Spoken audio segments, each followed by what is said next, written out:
হ্যাঁ, হ্যাঁ। আপ- আমি যেটা বলতে চাইতেছিলাম যে আপনি কিন্তু একটা জায়গায় এটা একটা খুব সুন্দর করে আপনি বলছিলেনও যে সব এক বাক্সে ভোট আসুক ইসলামী দলগুলোর। তো আমার প্রশ্ন এখানে দুইটা, আসলে এটা আসলে সম্ভব হইল না কেন? এক, দুই হচ্ছে আমরা কিন্তু হেফাজতে ইসলামের মুরব্বী যিনি জনাব বাবুনগরী, উনাকে দেখলাম যে উনি খুব শক্ত ভাষায় আপনাদের সমালোচনা করতেছেন। এইটা আপনি আসলে কিভাবে দেখছেন?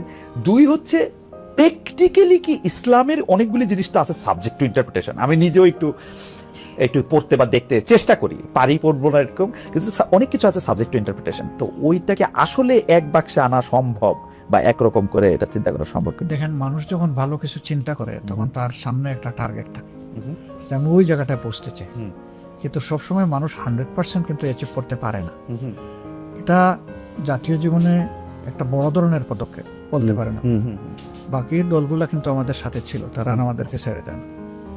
যারা গিয়েছেন তাদের সাথে কি কারণে গিয়েছেন হুম, তারা একটা ব্যাখ্যা দিয়েছেন, আমরা কিন্তু ব্যাখ্যা দিইনি। হুম, আমরা কেন দিইনি জানেন? হুম, আমরা চাই যে না, যেটুকু ঐক্যের পরিবেশ সৃষ্টি হয়েছিল এটা আমাদের দ্বারা যেন ধ্বংস না হয়, হুম, বরঞ্চ এই জায়গাটা ঠিক থাকুক। হুম, ওনারা বললেন, আমরা আরেকটা কাউন্টার বললাম, তাইলে তো দূরত্বটা আরো বাড়বে।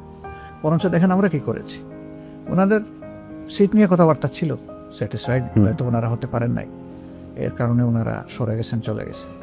আর চলে যাওয়ার পরেও আমরা ফিল করেছি যেটুকু ঐক্য রয়ে গেল, হুম, এটা করার ক্ষেত্রে তাদের একটা অবদান ছিল।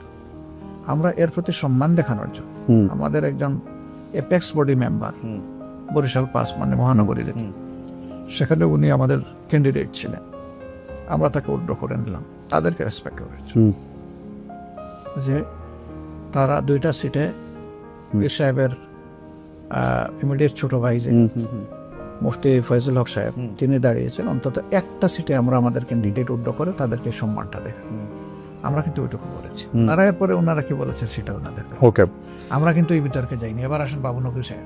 উনি বলছে জামাত ইসলামের ভোট দেওয়া হারাম। আপনি শুনে আশ্চর্য হবেন, যখন জামাত ইসলাম গত উপদেষ্টা পরিষদ গঠন হয়, জি। আমরা ছাত্ররা আমাদেরকে জিজ্ঞেস করছে যে আপনারা কোন তালিকা দিবেন? আমরা তালিকা দেব, তোমাদের উপরে আমাদের আস্থা আছে, তোমরা যা ভালো মনে করো তাই করো, আমরা কোনো তালিকা দিইনি। আপনাদের তালিকার কোনো কেউ উপদেষ্টা ছিল না? না, আমরা কোনো তালিকা দিই নাই। Okay. তাদের তালিকায় উপদেষ্টা হবে কেন? ওকে। কিন্তু একটা ব্যতিক্রম আছে। হুম। একটা সময় গিয়ে তারা বললো যে যেহেতু আপনারা এই দেশের সবচেয়ে বড় হুম। মানে ধর্মীয় রাজনৈতিক সংগঠন, ইসলামী সংগঠন, আমরা একজন আলেম নিতে চাই, সেই ব্যাপারে আপনারা একজন মানুষের নাম আমাদের আমাদের এফএক্স বোর্ডেতে আলোচনা করে বাবুনগরী সাহেব এর আগেও আমাদের বিরুদ্ধে বক্তব্য দিয়েছে, কিন্তু আমরা তার নামটা দিয়েছি। ওয়াও। আমরা তার নাম দেওয়ার পরে এটা কি আপনার একটা স্ট্র্যাটেজি যে আপনি No. শত্রুকে কাছে রাখতে চাইছেন না, এরকম মোটেই কিছু? না। আমরা দিয়েছি যে হেফাজতে ইসলাম একটা ব্রোডার আমরেলা, আচ্ছা। এবং তিনি এই দেশের একজন প্রবীণতম। হ্যাঁ, উনি 90 এর বেশি বয়স। হ্যাঁ, ওনার প্রতি সেই সম্মান বুটটা রেখে আমরা ওনার নাম বলেছিলাম। তারা সাথে সাথে চেক করে বলছে যে ওনার যে বয়স এবং ফিজিক্যাল কন্ডিশন, তিনি এই প্রেশার নিতে পারবেন না, হুম। আপনারা অল্টারনেটিভ কাউকে বলুন। আমরা বলছি যে প্রথম নামের সুপারিশ এখন তোমরাই যথেষ্ট, ও এরপরে আপনারা এটা তোমরা কন্টিনিউ করেন। তোমাদের মতো করে করো। তারা একটু চিন্তা করেছে, আমাদের সাথে পরামর্শ করেছে, আমরা বলছি ওকে ওয়েল, তোমরা আগাইতে পারো, অসুবিধা নেই। কিন্তু আমরা যদি আসলে এই সমস্ত বিতর্কে জড়ায় যাই আর সেই সমস্ত আলিমুল আমাদের কথার জবাব দিতে যায়, আমাদের নিজেদেরই খারাপ লাগে। আমরা এই পলিসি আমাদের নাই। ওকে। যদি এখন আমি ওই থিওলজিক্যাল বা ধর্মতত্ত্বের কথাটাতে আসি, এটা কি আসলে প্র্যাকটিক্যালি পসিবল যে ধরেন মানে আমি যদি চরমনের পীর সাহেবদের কথা বলি, আমি যদি এখানে আনাতুল আব্বাসী সাহেবদের কথা বলি, আমি যদি আট রশিদ পীর সাহেবের কথা বলি, বা মাওলানা রাজ্জাক বিন ইউসুফের কথা বলি, জামাত ইসলামের কথা বলি, ইসলামী দলগুলো সবাই মিলে মানে আমি বলি এইটা কি আসলে মানে সম্ভব কি না? সবাইকে একই আমরেলার, হ্যাঁ, হ্যাঁ, হ্যাঁ, হ্যাঁ। এটা যদি আপনি গ্রসলি যান তাহলে এখানে বিভিন্ন স্কুল অফ থটস আছে, আপনি পারবেন না, এটা বাস্তবতা না। কিন্তু তারপরেও সমাজে ভিজিবল যারা অ্যাক্টিভিস্ট, তাদেরকে যদি আপনি চিন্তায় রাখেন, তাহলে জাতির কমন ইন্টারেস্ট আপনি চেষ্টা করে যাবেন। আচ্ছা। আপনার চেষ্টাটা যদি 70% সাকসেসফুল হয়, আপনি ধরে নেবেন আপনি সাকসেসফুল। ওকে। আপনাকে চেষ্টা করতে হবে, চেষ্টা না করে বসে থাকাটা এটা কোনোভাবেই মেনে নেওয়া যায় না। আর দেখেন, আসলে ইসলামপন্থীরা যুগে যুগে কিন্তু সম্মান পাননি এই দেশে, না। এই স্বাধীন বাংলাদেশে তারা কিন্তু সম্মান পান। আপনি দেখেন কোনো আমলেই তাদেরকে সম্মানের জায়গায় কেউ হ্যান্ডেল করে নাই। আপনি যদি হেফাজতের অর্গানাইজ হওয়ার ব্যাপারটাই ধরেন, তাদের উপরে যেটা হয়েছে এটা তো ইতিহাসের একটা ভয়াবহ চ্যাপ্টার দিয়েছে। আমি তো নিজে দেখেছি হেফাজতে ইসলামের প্রবীণ আলেম, বিদগ্ধ আলেম, বড় মাপের আলেম পায়ে জিনজের হাতে। আমার নেই, কিন্তু তাদের আছে। কিন্তু আপনার কাছে এটা কেমন মনে হয় যে শফি সাহেব বেঁচে থাকে, মাওলানা শফি সাহেব বেঁচে থাকে, যিনি সবার মুরব্বী আসলে 3 জায়গা, উনি বেঁচে থাকতে যে শেখ হাসিনাকে কমই জানাননি?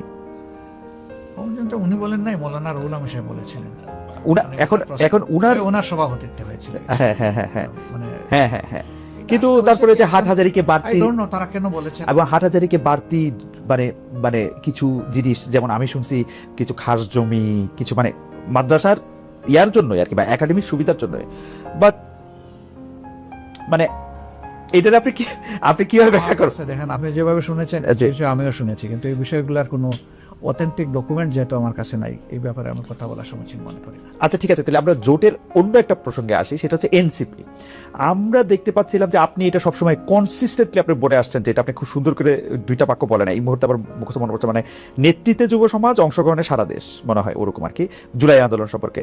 সেই নেতৃত্বে যুব সমাজের যারা অংশ, তারা কিন্তু একরকম আপনাদের কঠোর সমালোচকই ছিল। মানে আমি দেখতে পাইছি যে কেউ কেউ আপনাদের কঠোর সমালোচক ছিল। এখন তারা বিএনপি জোটে যাবে না জামায়াত জোটে যাবে নাকি কোনো জোটে যাবে না একক, এটা নিয়ে একটা দারুণ টানাপোড়েন ছিল। কেউ এরকম প্রেরিত করতেছিল, আপনি যেহেতু বলছেন নাহিদ, নাকি আপনি বলছেন বা আপনার বলাটাকে অন্য কেউ কোট করতেছে যে নাহিদ হচ্ছে আমাদের ছেলে, নাহিদের কারণে কি আপনার কথা তারা শুনলো নাকি আপনি, মানে এখন তো এটা জোটটা হয়ে গেছে, আবার এটাতে 2টা প্রশ্ন আছে এনসিপি নিয়ে।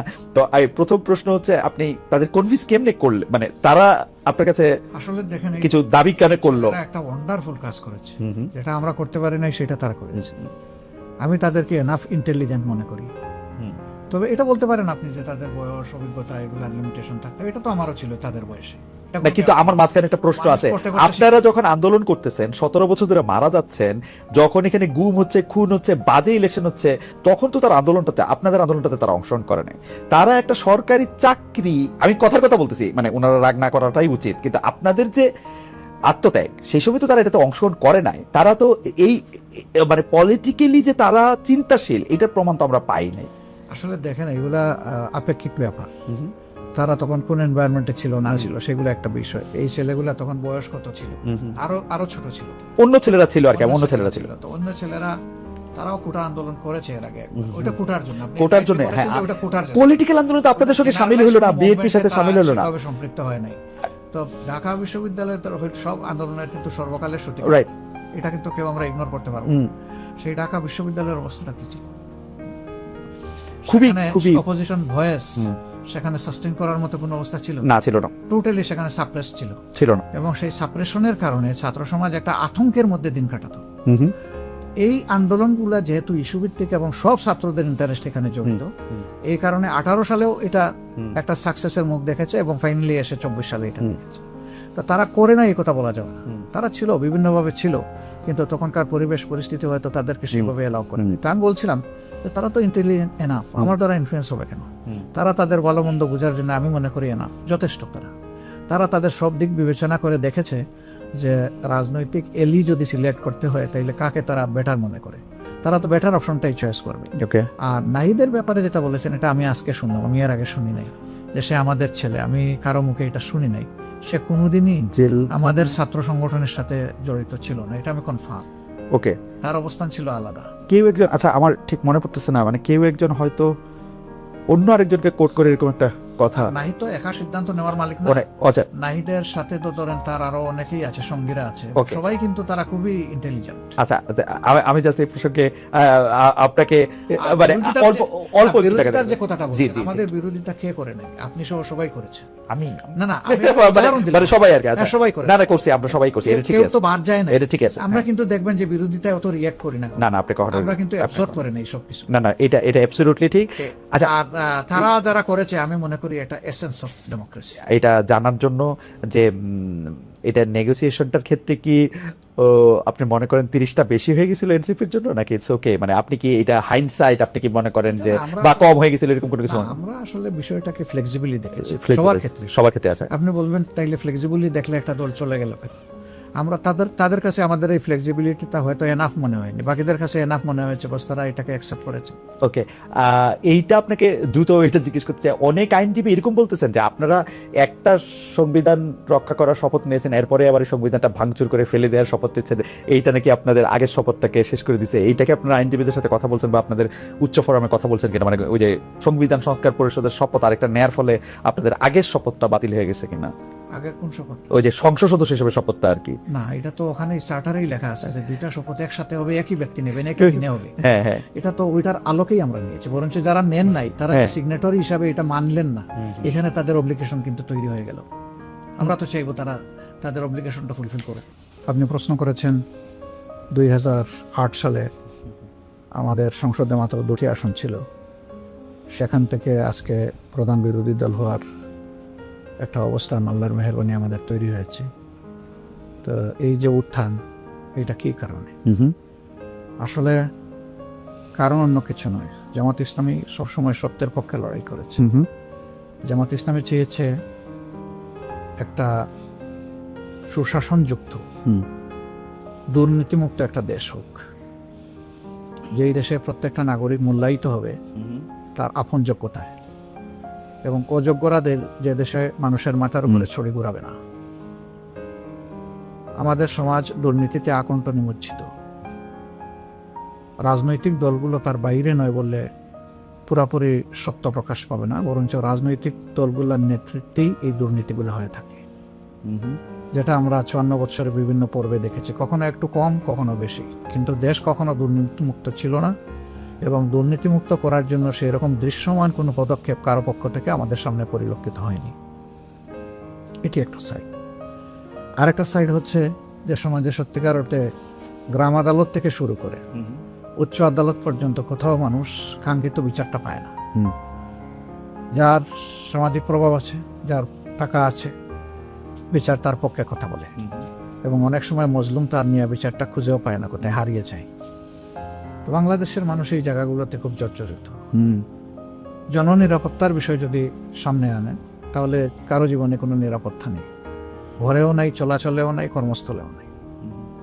তো এমনি একটা জনপদে মানুষ খুঁজছে যে কোথায় আমাদের একটু মুক্তির স্বাদ পাব। বাংলাদেশ জামাত ইসলামী 79 সালে তার যাত্রা শুরু করার পর থেকে গণতান্ত্রিক পন্থার রাজনীতি করে আসছে, এবং সেই রাজনীতি তার দলের ভিতরে এবং বাইরে দুই জায়গায়। অন্য কোনো দলে সেটা কতটুকু আছে না আছে আমি সে বিতর্কে যাচ্ছি না, কিন্তু আমরা আমাদের জায়গাটায় এ বিষয়ে পরিচ্ছন্ন যে আমাদের প্রত্যেকটা নেতৃত্ব নির্বাচিত হয় গণতান্ত্রিক পন্থায় অভ্যন্তরীণভাবে, এবং প্রত্যেকটা সিদ্ধান্ত গৃহীত হয় যথাযথ ফোরামে আলোচনা করে। এই সৌন্দর্যটা আস্তে আস্তে বাড়ছিল।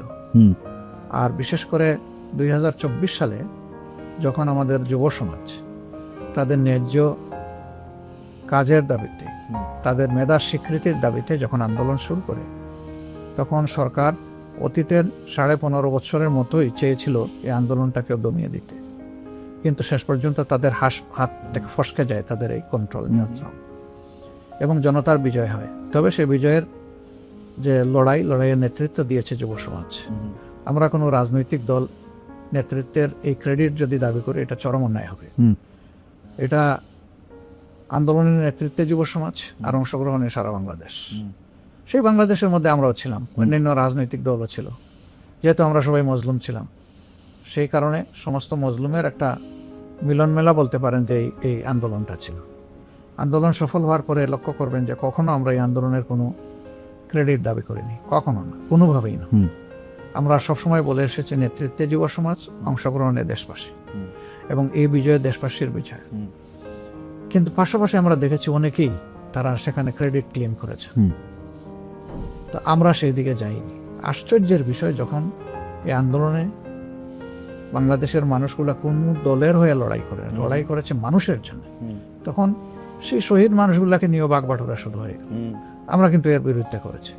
আমরা বলেছি শহীদরা কোনো দলের হতে পারেন না, গোষ্ঠীর হতে পারেন না, শহীদরা গোটা জাতির সম্পদ, এবং আমরা তাদেরকে সেভাবেই ওই মর্যাদায় আমরা রাখতে চাই। এরপরে আমাদের এই শহীদ পরিবারের পাশে যাওয়া, এটা আমাদের নৈতিক দায়িত্ব হিসেবে আমরা নিয়েছিলাম। এটা কোনো রাজনীতি ছিল না আমাদের, কারণ আমি তো মরতে পারতাম, আমার আরো সহকর্মী মারা যেতে পারত। তা আল্লাহ যে আমাদেরকে বাঁচায় রাখলেন, এখন যারা চলে গেল তাদের প্রতি তো আমাদের অবশ্যই দায়িত্ব আছে। Okay. এটা ঠিক, তারা লড়াই করে নাই যে আমরা গিয়ে ওখানে কিছু তাদেরকে সহানুভূতি দেখাবো, পরিবারের পাশে দাঁড়াবো। তারা সবটুকু উজাড় করে দিয়ে দেশকেই দিয়ে গেছে, নিতে চায়নি কিছু। সেই মানুষগুলোর জন্য তো আমাদের কর্তব্য আছে। আমরা এই কর্তব্যের জায়গা থেকে প্রত্যেকটা শহীদ পরিবারে পৌঁছার চেষ্টা করেছি। বেশিরভাগ শহীদ পরিবারে বলতে পারেন যে আমি পার্সোনালি গিয়েছি, যখন যে এলাকায় আমি ভিজিটে গিয়েছি ওই শহীদ পরিবারগুলোকে হয়ে রেখেছি, না হয়ে গিয়েছি, একটা কিছু করেছি, আমি তাদের না দেখে আসি নাই। আহত পঙ্গু যারা হয়েছে তাদের বিষয়টা আমরা অ্যাটেনশনে নিয়েছি, কিন্তু আমরা তো একটা সংগঠন, আমাদের কাছে তো সরকারি কোনো ট্রেজারি নেই। ফলে আমাদের সীমিত সামর্থ্যের জায়গা থেকে শহীদ পরিবার এবং আহত পঙ্গু ভাই বোনদের পাশে আমরা দাঁড়ানোর চেষ্টা করি। এই বিষয়গুলো তো জনগণ দেখেছে। একটা দল এরকম করছে, বাকি দলগুলো ক্রেডিট নিয়ে কাড়াকাড়ি করছে, এবং সেই সময় থেকে অনেকে আবার নির্বাচনের দিকে ঝুঁকে পড়েছে। আমরা তখন বলেছিলাম যে আগে পরিবেশটা সামাল দেন, তারপরে নির্বাচনের প্রশ্ন। তো শেষ পর্যন্ত নির্বাচন 17 মাসের মাথায় হলো, যে নির্বাচন হয়েছে। আপনি বলছেন এখানে আমাদের উত্থান, আসলে কি এটাই আমাদের রিয়েল চিত্র? এই প্রশ্ন এখন সমাজের অনেকের মনে। এই প্রশ্নটা আমি করতে চাই, এবং আমি এর উত্তর দিব না। ইতিমধ্যে টিআইবি একটা রিপোর্ট পেশ করেছে, তারপরে সুজন একটা প্রতিবেদন তাদের তুলে ধরেছে। আমি একজন বিচক্ষণ সাংবাদিক হিসাবে আপনাকে অনুরোধ করব যে আপনি এই দুইটা রিপোর্ট যদি দেখেন তাহলে আপনি একটা রিফ্লেকশন পাবেন। তবে আমাদের দেশে যেহেতু একটা সংস্কৃতি তৈরি হয়ে গিয়েছে, কথাগুলো আমি ইলেকশনের আগেই বলেছিলাম, জিতলে ইলেকশন ফেয়ার, হারলে এটা সূক্ষ্ম কারচুপি অথবা আপনার বড় কারচুপি, এটা বলা হতো। আমরা বলছিলাম যে ওই সংস্কৃতিটা আমরা চালু করতে চাই না। ওই সংস্কৃতির খবর রচনার জন্যই আমরা ওই শব্দগুলো উচ্চারণ করে তার পিছনে দৌড়াচ্ছি না। কিন্তু কারচুপি, ইঞ্জিনিয়ারিং যে ভাষায় যেভাবেই বলেন, এটা যে হয়েছে এটাকে অস্বীকার করতে পারবেন না। আমি নিজে আমার এলাকায় তার সূক্ষ্মদর্শী, আমি সরাসরি দেখেছি। আমি যে নির্বাচনী এলাকায় আমাকে দেওয়া হয়েছিল সেখানে যেহেতু আমি দেখেছি, আর কোনো জায়গা দেখার আমার দরকার নাই। এখানে আমারও বিজয় ছিনিয়ে নেওয়ার জন্য একটা সেন্টারে হামলা চালানো হয়েছিল, দখল করে নেওয়ার জন্য। আইনশৃঙ্খলা বাহিনী সদস্যরা যদি তাৎক্ষণিক হস্তক্ষেপ না করতো আমিও হারতাম, কারণ ওই একটা বিল্ডিং এই 26,000 ভোট, আমি জিতেছি 21,000 সামথিং ভোটের ব্যবধানে। তো ওই সেন্টারটা পুরা দখল করে আমাকে 10টা ভোট দিয়ে যদি সব নিয়ে যেত, হয়েছে বাংলাদেশের বহু জায়গায় চিত্র হয়েছে। ইলেকশন ইঞ্জিনিয়ারিং নিয়ে আপনি কোনো কথা বলবেন না, এবং আপনি আসলে ভোটের ফল হওয়ার পরে আপনি অভিনন্দন জানিয়েছেন। আপনি এই কথাগুলি আপনি একই রকম, আমি ওই যে ইতিবাচক ধারা রাজনীতিটা আপনি একই রকম কথা বলতেন, কিন্তু আমি একটা কথা আপনি অভয় দিলে জিজ্ঞেস করতেই চাই। আমি জিজ্ঞেস করতেই চাই যে যদি কেউ ইঞ্জিনিয়ারিংটা করে থাকে, এরা কারা আসলে? এরা কি ডক্টর ইউনূস সাহেব? এরা কি ভিতরে থাকা আপনাদের লোক, বিএনপির লোক, সেনাবাহিনী? তারা কারা আসলে? মানে if there is an engineering. দেখেন, ওরকম স্পেসিফিক্যালি বলতে হলে তো আমার সামনে সাবস্টেন্সিয়াল ডকুমেন্টস লাগবে। কিছু জিনিস আছে বলা যায়, করা যায় না। কিছু জিনিস আছে করা যায়, বলা যায় না। কিছু জিনিস আছে বুঝি কিন্তু বলতে পারি না। এটা সমাজের কথা আমি বলতেছি, আমার বিষয়টা ভিন্ন। তো এই বিষয়টা পরিষ্কার হতে আস্তে আস্তে তো শুরু হয়ে গেছে না? এই দুইটা রিপোর্টকেই যদি আপনি সামনে রাখেন, সেখানে আপনি কিছু আলামত পেয়ে যাবেন। এবং আমার ধারণা যে কিছুই গোপন থাকবে না। দেখেন, এই 2008 সালে যে ইঞ্জিনিয়ারিং হলো, সেই ইঞ্জিনিয়ারিং এর পরে এরশাদ সাহেব হাটে হাড়ি ভেঙে দিলেন একেবারে সংসদের ভিতরে। উনি বললেন যে মাননীয় সংসদ সদস্য কিন্তু ভুলে যাবেন না আমরা কিভাবে এই সংসদে এসেছি, কার হাত ধরে এসেছি, সবকিছু জনগণের ভোট নয়, এটা উনি বলে দিলেন একদম খোলামেলা। উনি মাঝে মাঝে এগুলো বলে দিতেন। একসময় বলছিলেন যে এখন আমরা এমন এক জনপদে বসবাস করছি, পরে থাকলে খুন আর বাইরে গেলে গুম, এই শব্দটা কিন্তু উনি বলেছিলেন। এবং সেই সরকারের অংশ, বিরোধী দল সরকারের অংশ, মানে সেই অবস্থায় তিনি বলেছিলেন। আমাদের ধারণা যে ঠাকুর ঘরে কে রে, আমি কলা খাই না, একদিন কি একজন বলে ফেলবে, আপনারা জেনে ফেলবেন, সত্য এইভাবেই প্রকাশ পেয়ে যাবে। আচ্ছা, আমি একটু অন্য প্রসঙ্গে, নির্বাচনের ঠিক আগের দিন, মানে এটা নির্বাচন যারা নিয়ে কথা বলছেন, আমি টেলিভিশনে দেখতেছিলাম, তাদের মধ্যে একজন বলছেন যে ঠিক আগের দিন 74 লাখ টাকা নিয়ে জামাতের একজন জেলা আমিরের বিমানবন্দরে থাকা, মানে তার আটক হওয়া, সেটা আবার সামনে আসা, এইটা আপনাদের ভোটের ক্ষেত্রে কিছু কিছু, মানে ঠিক আগের দিন এটা ক্ষতি। আমি বলি, এই ব্যাপারে বৈধভাবে খরচ করার একটা সীমানা ছিল। এই ব্যাপারে সংগঠন, তিনি শুধু একজন মানে দায়িত্বশীল নেতা নন, তিনি এই সমাজের একজন নাগরিক, তিনি ব্যবসায়ী, তার ব্যবসার টাকা হতে পারে। এইভাবে বিমানে টাকা বহন করার মাঝে আভ্যন্তরীণ ভাবে কোনো ইলেকশন আগে মনে একটু বাধা আছে? না, কোনো বাধা নাই। বাধা নাই না, কোনো ধরনের কোনো, আচ্ছা, কেউ বলে নাই। আচ্ছা, কোনো ধরনের কোনো বাধা নাই। বাধা নাই বলে বিমানবন্দর ইমিগ্রেশন যেটা কাস্টম যেটা ছেড়ে দিয়েছে তাকে ঢাকা থেকে, নইলে তো এখানেই আটকাতো। এখানে তো আটকায় নাই। এই সমস্ত জিনিস অতি উৎসাহী কিছু লোক বিভিন্ন সমাজের বিভিন্ন জায়গায় বসে থাকেন, তারা এগুলা পাঠান। আমরা ঠিক আছে ধরে নিলাম 74 লাখ, কেন 74 কোটি টাকা আমরা কে কোথায় গিয়ে টাকা বিতরণ করেছি, কারে দিয়েছি, সেটা একটা ডকুমেন্ট বের হয়ে আসুক। 56,000 বর্গ মাইলের শুধু ঠাকুরগাঁই তো একমাত্র জায়গা না, আরো তো 63টা জেলা